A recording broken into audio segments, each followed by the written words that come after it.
Olá, nós estamos nesse terceiro trimestre do ano de 2020 estudando a respeito da oração na revista Compromisso.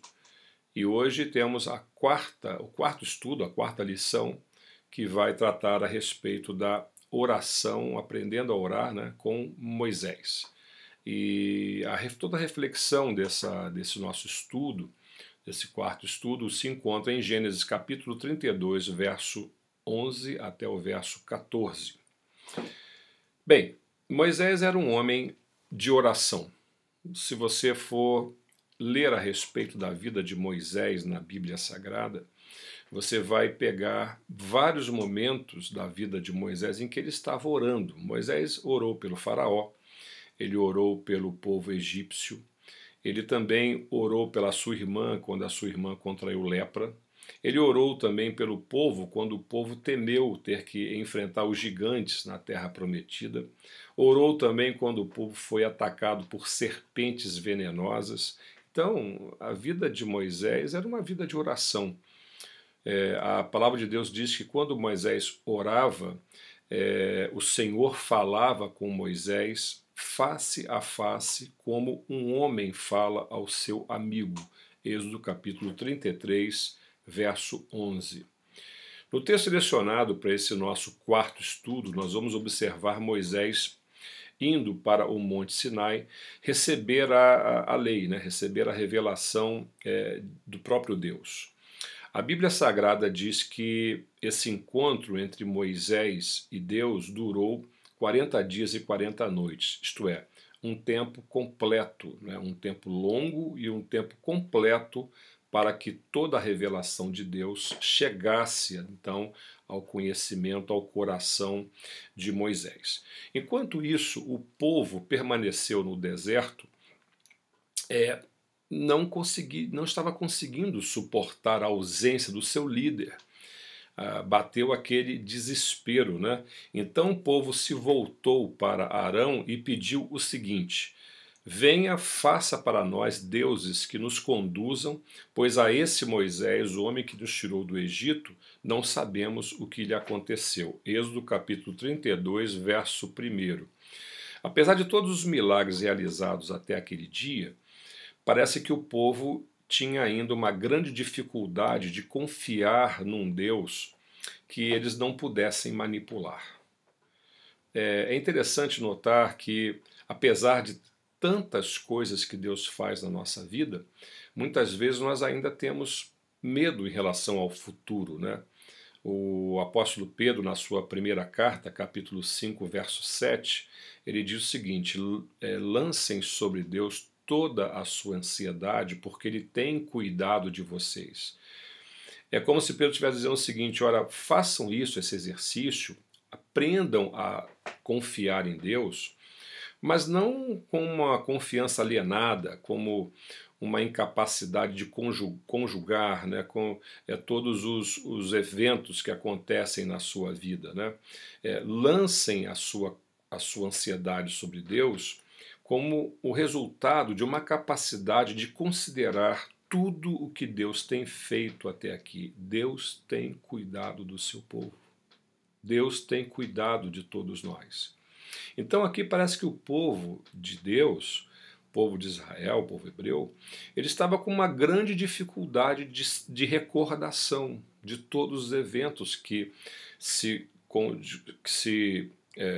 conjugaram até aquele momento, né, desse processo de libertação do povo de Israel. Então, o que o povo de Israel fez? Foi então Arão e pediu: faça-nos ídolos. O problema é que a grande diferença entre um ídolo e Deus é que o ídolo é sempre uma extensão exaltada dos nossos próprios desejos, das nossas próprias desejos da vida, né? Ao passo que Deus não é um ídolo, Deus não é uma extensão exaltada das nossas aspirações, dos nossos desejos. Deus, nas palavras do grande teólogo da Basileia do século passado, Calbar, ele é totalmente outro. Quer dizer o seguinte, que Deus ele tem vontade e propósitos próprios. Deus não é uma extensão de nós mesmos, né? Então a ira divina se acendeu contra o povo idólatra e Deus contou isso para Moisés: olha, eu vou destruir esse povo. Não dá para continuar sendo assim. Então, quando Moisés toma conhecimento dessa vontade de Deus, o que Moisés fez? Moisés orou, né? E essa oração de Moisés vai nos ensinar basicamente duas coisas. A primeira é que as nossas orações precisam também expressar os nossos compromissos com Deus. A oração de Moisés revela o quanto ele havia evoluído, quanto ele havia amadurecido até aquele dia. Vocês se lembram, né? Moisés era um homem com muita dificuldade de assumir responsabilidades. Quando Deus ele havia chamado Moisés para esse ato de libertação, né, esse projeto de libertação do povo do cativeiro egípcio, Moisés tentou se esquivar de todas as maneiras. Ele começou a levantar uma série de desculpas, né? Ele não queria, de modo algum, se comprometer com as coisas que Deus estava querendo fazer por intermédio dele, né? Mas aqui o que nós percebemos é um Moisés totalmente diferente, um Moisés transformado, né? Ele está comprometido com a missão que Deus havia dado para ele, né? A ponto de desafiar o próprio Deus, dizendo o seguinte: mas agora eu te rogo, perdoa-lhes o pecado, está se referindo ao povo, né? Senão, risca-me do teu livro que escreveste. Êxodo capítulo 32, verso 32. O que Moisés estava realmente dizendo aqui para Deus é o seguinte: ou o Senhor perdoa esse povo, né, do seu pecado, ou então o Senhor me esquece. A palavra hebraica quer dizer exatamente isso: me esquece, me apaga. Me apaga, como se Deus tivesse uma borracha, ele pudesse apagar o nome de Moisés e se riscá-lo completamente, tirá-lo completamente da história, como se Moisés nunca tivesse existido, como se nada na vida de Moisés tivesse acontecido até aquele dia. Que ousadia, né, de Moisés.